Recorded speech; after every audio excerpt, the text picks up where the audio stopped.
Dear students, in this class we are going to see mechanism of action of quinolones as urinary tract anti-infectives. One more quinolone is there that is coming under anti-malarials, but this one is an urinary tract anti-infective. So what is that? This quinolones inhibit two enzymes. What are the two enzymes? One is called topoisomerase 4, that is otherwise called as DNA gyrase. Next one is called topoisomerase 2. So these two enzymes would be inhibited by means of quinolones. So by inhibiting that, what happens? Finally, the DNA synthesis would be inhibited. We'll see that.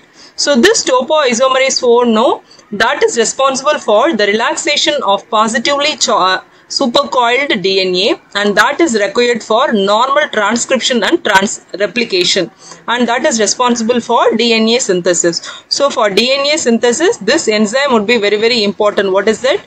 DNA gyrase, otherwise called topoisomerase 4, that is responsible for relaxation of supercoiled DNA, that is required for transcription and replication, that is essential for DNA synthesis. So by inhibiting this enzyme, what happens? This supercoiled DNA relaxation, that will be prevented, and there will not be any transcription and replication. Finally, the DNA synthesis would be blocked. That is one action. Another one is this topoisomerase 2, that enzyme interferes with the separation of replicated chromosomal DNA into the respective daughter cells during cell division, that is responsible for DNA synthesis. So by inhibiting that, what happens? The DNA synthesis should be inhibited.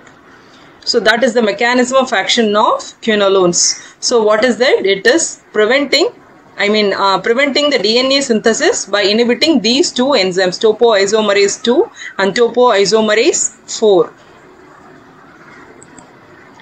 This topoisomerase 4, otherwise called DNA gyrase, that is having two subunits. One is called A subunit, another one is B subunit. This A subunit can cut one of the double-stranded DNA. This is an energy-dependent process, so that energy is provided by the B subunit.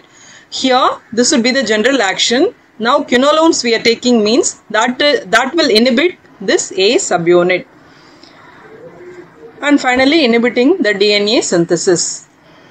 So that's all about the mechanism of action of quinolones.